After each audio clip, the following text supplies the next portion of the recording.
Howdy, welcome back to my channel. Today I'll be ranking and reviewing all of the STP cups from Number One Laboratory and 2 of their skins that go along with them. Just like always, I'll be ranking this prosthetic based off of 5 different criteria. The first one's going to be looks and realism. Will this look natural when I use this at the urinal? Up next is going to be comfort and packability. Will it look or feel like I have a boner when I'm wearing this? Up next is going to be STP function and learning curve. How easy is it to learn how to use this prosthetic, or will I get frustrated and throw it in the trash? Next up is pricing. Will I be broke if I buy this prosthetic? Yes or no? And then my overall ranking and would I recommend this to people. I also will be going over their slingshot harness and their clip harness, which both are really cool and I can't wait to show you. Before we get started, I'd like to point out that Number One Laboratories did send me some of these cups, but other ones I did pay for, and I'll point out which are which just for transparency's sake. Regardless, I'll still be giving my own honest opinion on these prosthetics, and what works for me may not necessarily work for you, so please keep that in mind. And just before we get started, I'd like to give you fair warning that what you're about to see are prosthetics that look like penises. If this bothers you in any way, please feel free to click off. Thank you for watching as long as you did, and have a good one. Alright, here are the skins for Number One Laboratory. This is the 2-inch one, and this is the 4-inch one. I got the smallest skin, and you can kind of see like how it works. And I got the 4-inch, which I believe they have one more size above this one, but I wanted to have a good variety to show you the difference.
Something I'd like to point out is these come with their own tubes, but you can buy replacement ones. They're the same diameter. It's just this one's going to be 12 inches long and this one's 6 inches. And honestly, I would just recommend getting the 12-inch one because it's $2 more for double the length, and you'd be able to cut multiple sizes if you're trying to try different cups. Something I'd like to point out is that all the cups, you can get them in 24 different colors, and there's 21 different skin tones by the company. But when I did ask, they said that if you wanted one of the skins in this non-human color, you totally can do that. Because there's so many skins and cups that I tested and different configurations, on the rankings themselves, I'm just going to be putting my favorite configuration for simplicity's sake, but also keep in mind that these can vary a lot. I still will be going in depth on each individual cup. That way you can get a general idea of how I thought they worked. For buying this STP cup or skin by itself, this would go directly into bargain tier, but if you're getting both of them at the same time, it's right at the end of bargain and in between worth it, depending on which setup you get. But for the sake of this tier list, I'm just going to be putting it in worth it to keep things simple. So for how I received the packaging, it came in an unmarked box, and inside that box, each cup and skin was individually packaged in its own plastic resealable bag, which I'm a really big fan of this because I normally store my packers or prosthetics in whatever package they send me if I can, to cut down on waste.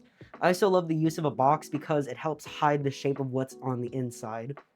My one complaint, and this is so specific because I'm doing a review, is I kind of wish these bags had been labeled for what they were, of like what size and what color they were, but I just labeled them myself. And that's such a nitpicky thing. If that's the worst that I can say, then their packaging is really great. So the first thing I noticed when opening this package is this tubing is very thick. Like, if you look at that, it is so thick, and it doesn't compress super well. It's kind of bendy, but it's that type of bendy where it would more fold than actually bend. But I'll talk more about that with packing, because I had some confusion on how to pack with this, and I'll explain how you're actually supposed to use it. For these tubes, you're gonna wanna cut these down as small as you can get them so that they're not adding a large amount of bulk. The idea is that you would cut them down to be the length, at minimum, of the actual prosthetic shaft of the skin, and then just have like a little bit to be able to go into the cup to make a secure connection. So it doesn't need to be super far. Like, this would be like way too much for this. Honestly, for this size, I think I used something more similar to this, if even. But yeah, you're gonna wanna cut these down as small as you can get them. For the 4-inch one, this was actually the only tube size I needed, because again, it just needs to be able to go directly down the shaft and stick out a bit to make a connection with the cup. Even this I could probably cut down a little bit if I really felt like it. The next thing I'd like to point out that I noticed was I'm not a very big fan of how the skins look aesthetically. They're all one color and they're sculpted, especially on the balls you can really tell, which makes them move quite a bit because this part's so thin, but I'm just not a big fan of how they look. When I talk more about packing with these, it'll be a little more obvious as to why they're structured the way they are. The ones I got are not painted, but now they're offering for $12 more for you to be able to have the shaft head painted, and later on they're going to be offering painting along the entire prosthetic to make it look more realistic. Something I really do love is every single size of their skin can come in cut, my bad, or uncut, which I really love having that option, especially when you have so many options. Something about their silicone is that it does feel like silicone. It's kind of grippy, but I never noticed it tugging on me, and it's not tacky at all, but it's still really squishy. This is the thickest cup I have, and it's still super squishy, which I really enjoy. Overall, I just think their silicone feels really nice. I believe it's all the same silicone between their cups and their skins, and the only thing that's going to feel really different is that actual tubing.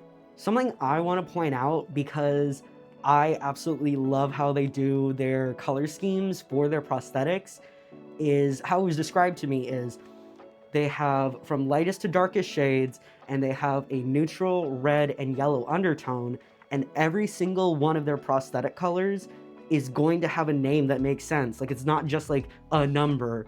Here is their neutral shades, their reddish shades, and then their yellowish shades. And it goes again from lightest to darkest. And each one would say, it'd say like extra light, neutral, or yellow. And to me, that just makes a lot more sense than some arbitrary number. For looks tier, these are unfortunately going into Lotta Sus. Even with the pictures I've seen of the painted versions, I'm not the biggest fan of how they're molded overall. I think if they maybe did end up getting real life castings for the shaft, I would like it better. Overall, I just find it a little too smooth and not as detailed for my liking. But again, I would like to give credit where credit is due. They have an amazing color selection, and I'm super happy with how they do their color selection because it just makes logical sense to me. So for peeing with these, I'm going to break them down one by one and give my thoughts on them. But first, I'd like to give a preface on some general thoughts I had of them overall. One of the first things I'd like to point out is this is just a friction fit to put the tube inside the cup. And it made me worried at first that there'd be some leakage around here, but I'm happy to report that none of my cups leaked around that area. A downside to this, however, is because this is not really a gradual slope, but a lip inside, I would notice that pee would sometimes collect right here in the bottom, right when it's coming out of the cup, which I'm not the biggest fan of. I do wish there was a way it could be more tapered along the inside. I suppose I could myself taper this down maybe by sanding it or cutting it down. I just don't really trust myself enough, nor do I think I have a really great solution.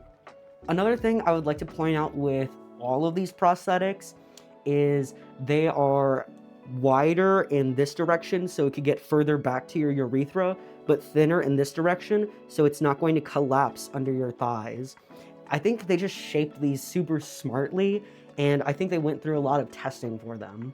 I'll also go over why they're shaped like this, because it has to do with packing, which again, it confused me at first, but we'll get into that in a sec.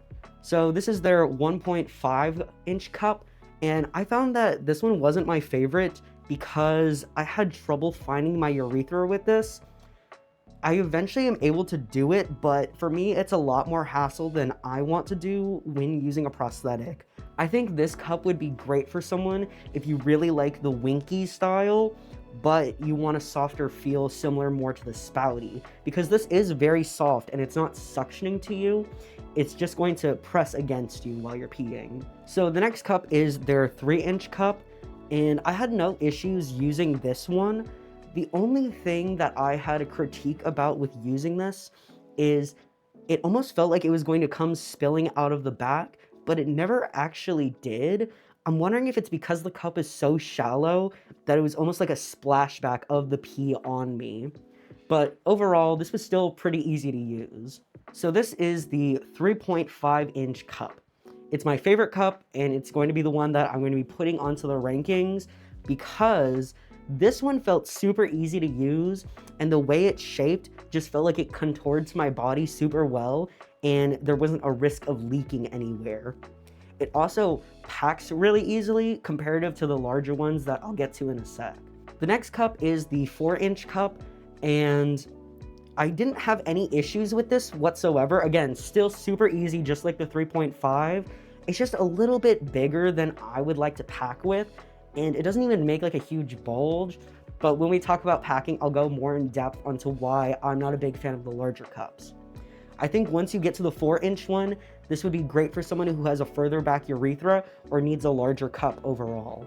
This is the 5-inch one, and again, this one had no issues whatsoever with peeing with. Super easy, especially with how thick their tubing is on every single one. I had no issues with drainage. My only issue, again, with once I get to the 4 and 5-inch cups, are they just pack larger than I would like, and I'm not as comfortable with them. And you'll see why in a minute. Here I am doing a flow rate test for the 250 milliliter and the 400 milliliter. These are about the low and high range for a common urination. With both, you can see that the cups have no issue draining out, and this has to do with the fact that the tubing is so thick on its diameter that fluid is able to escape very easily. I also did the max capacity of each cup individually, and I made a little chart showing what the max capacity is for each. It was kind of interesting to see it like this because it seems like almost with every size it went up, it was another 10 milliliters that it could hold. I also did a max capacity test on the tubing, and I found that the 6-inch tube could handle 20 milliliters and the 12-inch tube could hold 40 milliliters. So doing some quick maths, that means for every inch of tubing, it can hold 3.3 milliliters.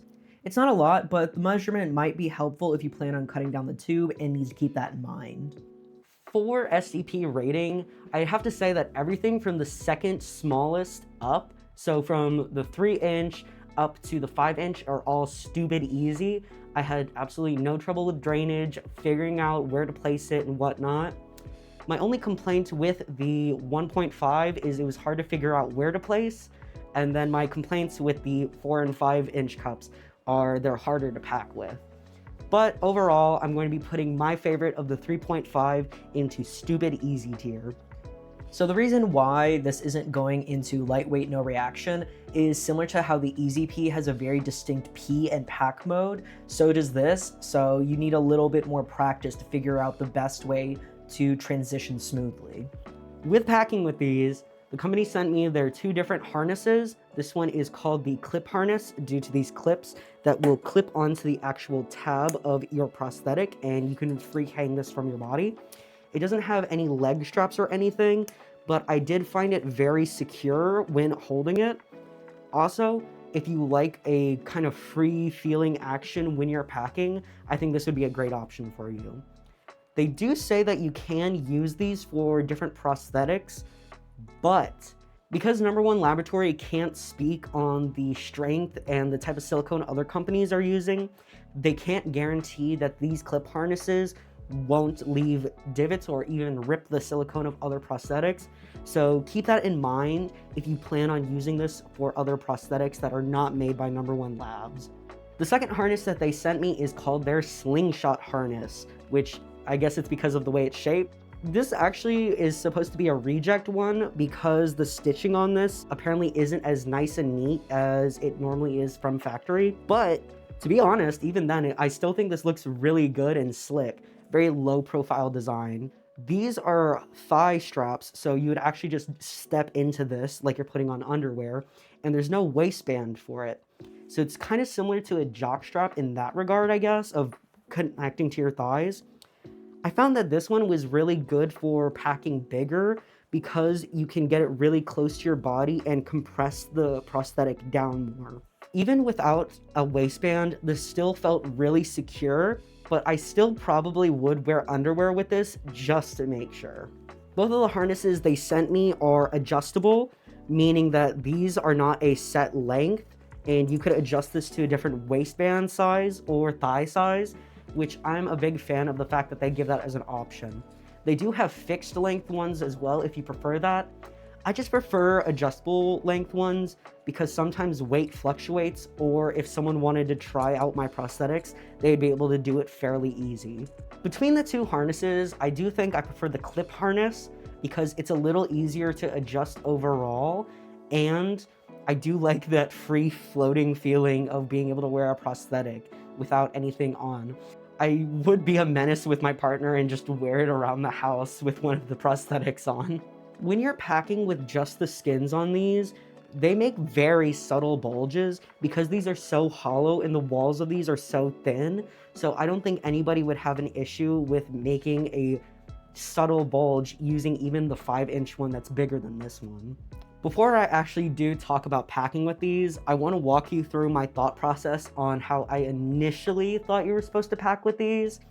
I thought it was a situation of you cut down the tubing to the length that you need, or you make it a little longer so it could reach back further, and then you're constantly packed with this between your legs. That is not how you're supposed to pack with that, because it is very uncomfortable and would cause a lot of bending and a huge bulge. When I went back and reread their website, I realized when they were saying that this needed to turn on its side to make a smaller bulge, is this packs like this, and you just turn the cup to the side and kind of waistband it. Once I figured that out and doing it, it was an absolute game changer because that's how it's supposed to be packed.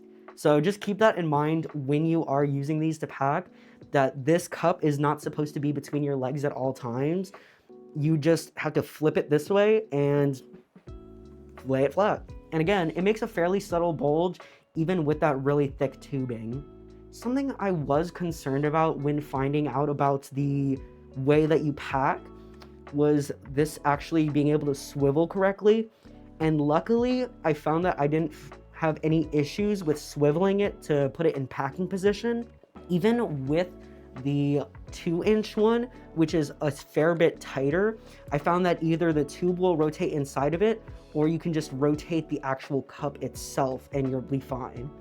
It's not the biggest deal, but just keep in mind that the smaller size is a little bit tighter on the tube. So, like I had mentioned, the only two cups that really posed an issue for me for packing was the 4-inch and the 5-inch, and the reason being, when you're packing with these, and depending on what configuration you have, again, you just need the tube to be as long as the prosthetic itself and a little extra for the cup to connect. I'll use the 5-inch one to show my example even further. So yeah, this is how you would pack, right? Well, if you look at the length of this needs to go up quite far or very far down on you in order to not like stick out of the side of your pants. They do recommend on the website that you want to wear pants with a longer crotch area to help accommodate for this, but I just don't have a lot of pants like that. So overall, I didn't have any issue with the 3.5 and below, but the 4 and 5 I think would be better suited for someone who has a far back urethra and to be able to reach that. I will say in general, yes, you can do basically any configuration you want to do. Just keep in mind that your crotch length on your pants might be a contributing factor of whether or not it's going to work. Again, I think that if you're going for a larger cup, I would probably recommend a smaller skin. For my comfort rating, I'm gonna put this in comfy tier. The silicone is a nice texture and the harnesses do a good job of keeping everything together. I'm just not the biggest fan of the cup having to be packed upwards, but the main thing I'd like you to take away from this section is that some combinations of skins and cups might not be the best if you're going for a more discreet bulge, but luckily you get the chance to experiment and find out what works best for you. So, what did I think about No. 1 Laboratories cups and skins? I'm actually a really big fan of this setup because you can come up with endless combinations that would fit your needs. Someone who has a further back urethra, boom, 5-inch cup. Someone who has trouble clearing their fly, boom, 5-inch skin. If you want a more discreet setup, boom, they got you. I don't know, I just really love the idea of really affordable prosthetics that you can tailor to your needs. And also, they just work really well in my opinion. Now, that's not to say that I don't have any critiques about these prosthetics. I have a few. First one being, I would like to see this tube be redesigned to be maybe softer and easier to move around, just because right now it's very stiff and unwieldy, which when you're using the longer prosthetics and need more of that tubing in there, it can get a little more uncomfortable. Next thing is, I would like to see them do possibly real life castings for the moldings on these. I know that they are going to be offering fully painted prosthetics soon, but I just think overall, getting a more aesthetically pleasing outside on these skins would really elevate these. My last critique is that I wasn't a big fan of how big this lip is when it's in the prosthetic, just because it can create a little lip where pee can collect right there. I would like to see if they could come up with a way of tapering it in the future. For my overall ranking, I would have to say that these are going into would recommend. I find the amount of customization in these really great for the color, size, shape. Everybody's body is going to be different, and you can really find a good setup that works well for you. I think my favorite combination is the 3.5 cup with either the 4-inch skin, or maybe in the future I would like to have the 3-inch skin, just so it's a good way for me to clear my fly, but also be able to pack fairly easily. So that was my review of the No. 1 Laboratory STP cups and skins. I hope you found this video informative, entertaining. I hope it helped give you some insight on these prosthetics. If you have any questions about these prosthetics or any others that I've done a review of in the past, please let me know. Have a good one.